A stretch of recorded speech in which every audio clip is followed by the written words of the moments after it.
Ladies and gentlemen, welcome back to the People Processes podcast. I'm your host, Rami Alijil, and I'm excited to have you here today. Today, we're talking about demotions.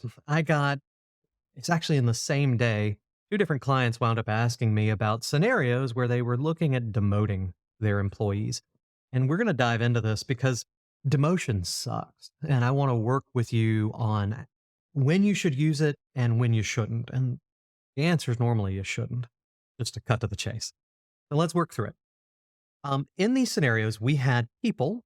One was that they hired someone into a high level role, like a executive director level, not executive director, but an executive director role.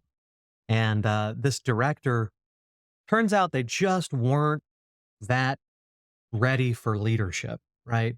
And they said, but they have tons of the skills we need in this department. And so what we'd like to do is go back to the director search and offer them the job of a frontline person in that job, basically. So that's one scenario. The other was an employee who'd been with the company almost 8 years, and they had moved up from sales, and they were a salesperson, and they did well there. And then they were a sales team lead with like 5 sales guys, and they did very well there.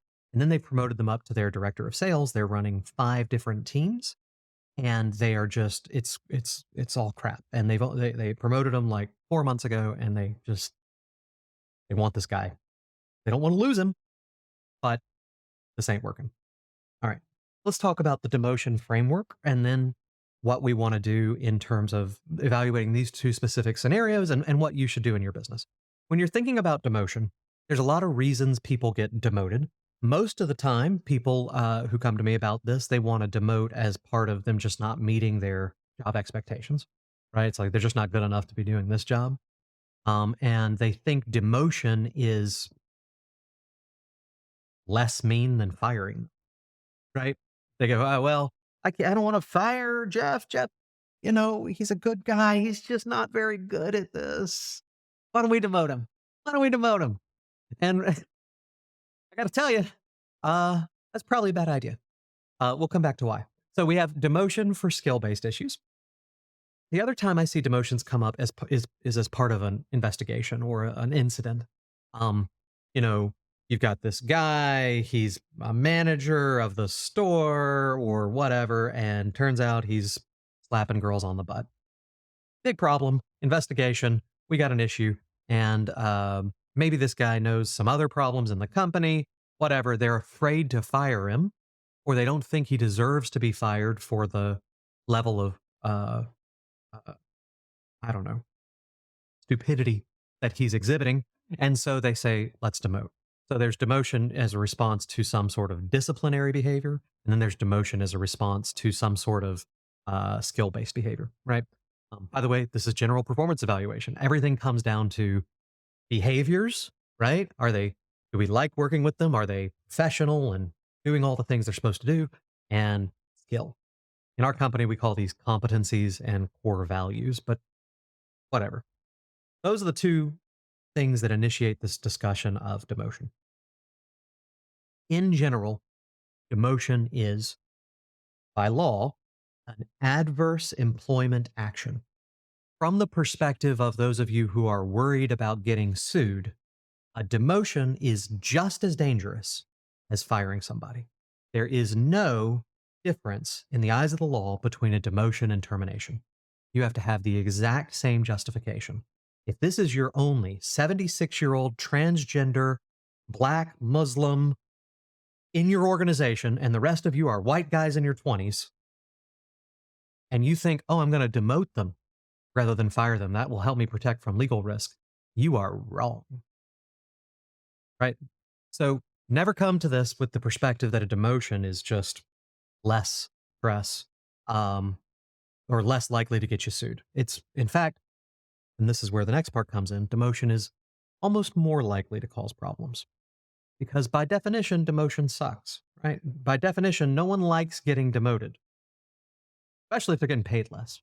But even if not, even if they're just going to have to walk around with a less good title and be peers with the people they used to manage, even if that's all it is, and you're going to pay them the same because you're a great guy, and they're going to be inside your company, and they're going to not love you for a little while. All right. So in general, a framework for demotion is not legal risk. It's not nicer than. It's you're going to piss somebody off. They're going to be in your company, and you're going to keep them walking around your company for another few months, talking to all your other employees, probably about how bad you are, because you just did something kind of mean to them. That's what you've signed up for. That's the framework I want you to have in mind. Is it worth demoting them, knowing that you're going to have a disgruntled employee for a couple of months at best? Okay. There are cases where you want to do it. Let's go back to our two scenarios. The one that doesn't work is you hired somebody in as a director, and now you're trying to saying, look, they don't have the skills to do the director job. Why don't we demote them to this other job rather than fire them? This was actually one that was because of legal claims risk. They were worried uh, this is their only minority director. They were hired in kind of under this minority thing, and they're thinking, hey, if we demote them, at least we're less likely to get sued. So I told them, wrong, as we covered already. You're doing the full risk. If they can't do the job, you got to fire them. Okay? And then it goes to how to do a effective termination. Really, an effective termination and an effective demotion are the same thing. You need to, especially if you're in a legal claims risks kind of scenario, you need to lay out job expectations, the gap to those expectations, give the employee reasonable opportunity to correct that gap, do it in a in a professional mentorship kind of way, not like crapping on people. And you need to document, right? If you are worried about legal risk, that's how you show someone can't do a job. Okay? You show that we tried. The same for a demotion, especially legal claims risk. It's exactly the same. So I, in this case, recommended just termination. It doesn't sound like you really want this person here. You're just afraid to let them go. So we need to treat this like a termination that we need to give this employee every opportunity to save their job. And if they can't, just got to run with it. Now, the sales guy, on the other hand, he was a great sales guy and he was a great sales team manager. But when he got to this director role, there were lots of new job responsibilities in the director role, like budgeting, making decisions about how to allocate raises, strategic planning, going to certain conferences that were internal in order to get back information about their competitive position. All that was problematic. The biggest issue is, as a director, you got to interact a lot more with other departments. Yep. So the issue with this guy was you're a director, and now you got to talk with marketing and make sure that marketing and you are on the same page about what you're selling. You had to work with product development, even further back in the chain. You even had to work with accounting because their salespeople were the major portion of their expenses and they're worried about this kind of stuff and they want to have a conversation with them about, and he just wanted to sell, right?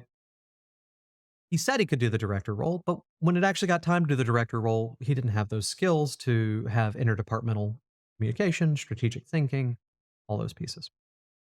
Here's what I recommend that they do. And what I recommend you do if you have an employee you want to retain because you love them and they're great at something, just not the thing you put them in. I recommended we sit down with this employee and we say, look, here's the job, all these things, and here's where we see you lack. I think there's only two paths forwards here. You're not ready to be a director. I don't know that you ever want to be a director. It's a different job. I don't think you even want it. But even if you say you do, we don't want you there anymore. So we got two paths ahead of us. One is this was our mistake. And what I want to do is offer you a severance, 2 months, go your own way. Um, and you can resign. And we screwed this up. We shouldn't have put you in this position. Here's a severance. Go on with God. Option two, I'd love for you to step back down to a team lead, focus on sales. Really, that you were so good at that job. You seemed so happy at it. Now we feel like we're fighting every 3 days here. You're having conflict. Why don't we go back down? And the employee, by the way, took that demotion happily. It's been 2 or 3 years since then. That guy is still a team manager. He's a sales guy. He negotiates hard. He's actually better paid than the manager, the director that they hired in at this point because he He runs the best sales team. That one, it's 1/5 of their sales team, or their 5 sales teams. He runs one of them. It accounts for 3/5 of their sales. The other 4 split the 2/5 because this guy loves sales, loves running the sales team. He loves the company. He loves the product. And he was able to negotiate a compensation package based on how much money he's bringing in. He gets paid more than his director. He's happy. That's what you're looking for in demotion. Demotion is moving somebody, figuring out a way forward that retains them and makes them happy. If you can't see a scenario where that employee is just a smiley, they're going to take a hit. It's going to be a month where they're kind of going, God, I wish I hadn't had to happen. If you can figure that out, you've got a case for a demotion. As you can see, that's a pretty rare case.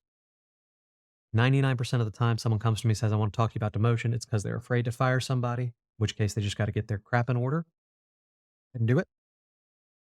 Or because they're so soft-hearted that they think demotion is going to be less painful for the employee than termination, in which case they got to toughen up, right?